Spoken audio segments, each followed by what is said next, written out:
Welcome to this explainer, the architecture of small wins. Today, we're unpacking a genuinely transformative strategy from author Steve Chandler.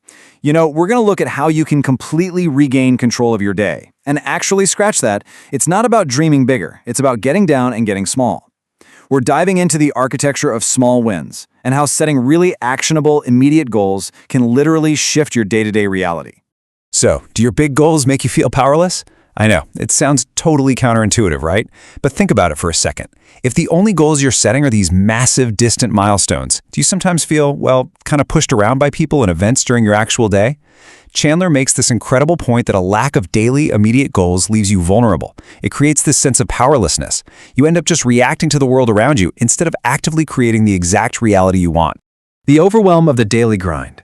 The trap of ambition is absolutely fascinating. Most of us in the modern work environment are just totally convinced that setting large, long-range goals is the only way to go.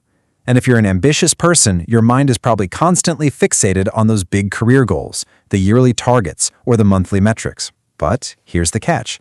While you're staring way out at the horizon, you get completely overwhelmed by the daily grind right in front of you. By only looking at the big picture, we often miss the incredible power of small, daily goals. And those are the exact goals that inject energy right into your day and give you that sweet feeling of racking up small wins along the way. Section 1. Meet the process goal. Shifting your focus. Okay, let's dive into this comparison, because getting this right is absolutely crucial to taking back your day. On one side, we have outcome goals. These are your big, long-range aspirations. They're important, for sure, but they can be overwhelming because, let's face it, you can't exactly complete them on a random Tuesday afternoon. But on the flip side, we have process goals. These are immediate, they are small, and most importantly, they are 100% in your control. The real beauty of process goals is how they pivot you away from all that anxiety of the massive outcome, and they ground you right here, right now, in the manageable, energized present. A process goal is essentially a small, immediate objective you set during the day that is always within your power to achieve.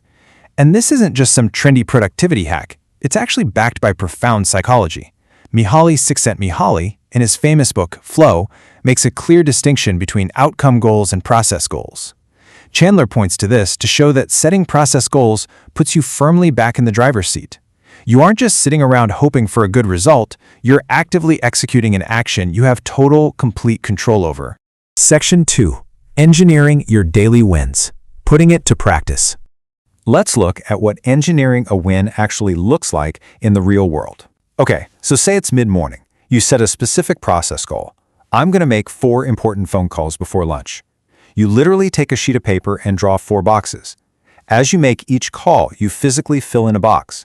When all 4 are filled, you file that paper in your goal folder and you go enjoy your lunch. Why? Because you've genuinely earned it. Notice how tactile and immediate this whole thing is? You're visibly tracking your success and rewarding yourself right on the spot. That builds immense, unstoppable momentum. And this brilliantly illustrates how you can apply the same process to almost anything in your day. Take a simple meeting or a conversation. Instead of just strolling into a room and seeing what happens, you set parameters. You say to yourself, okay, I want to find these 3 things out, ask these 4 questions, make these 2 requests, and pay my client exactly 1 compliment. Setting these exact targets before a conversation, it gives you absolute total focus.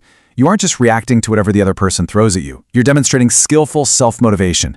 Then at the end of the day, you can check these process goals against your big outcome goals to make sure the whole shebang is working in perfect harmony. Section 3. The 30-minute trap. End-of-day choices. So picture this. It's the end of a long, hard workday. You are exhausted. You have exactly 30 minutes before you get to go home. What do you do with that time?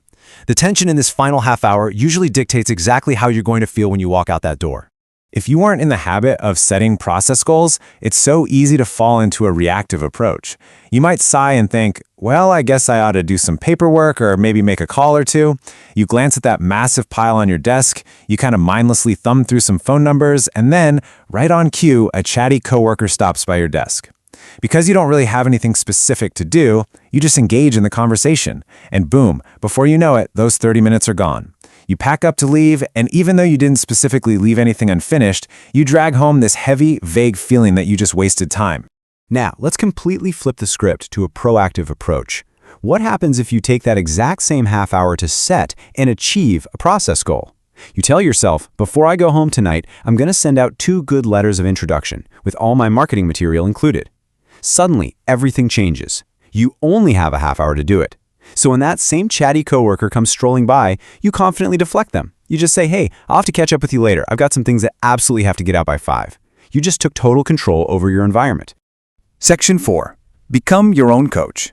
A lifestyle change.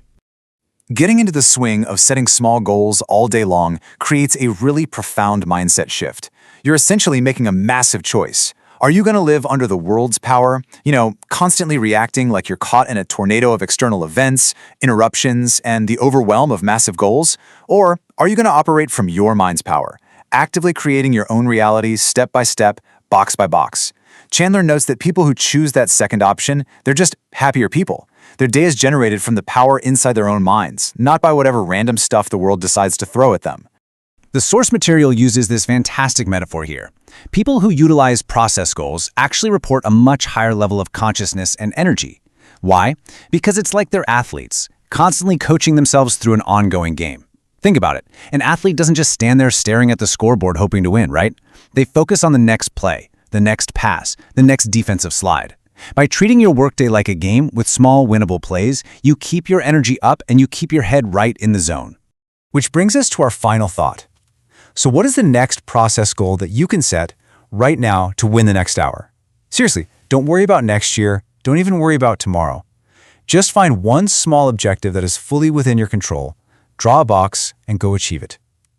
Thank you so much for joining me for this explainer, and I highly encourage you to start architecting your own small wins today.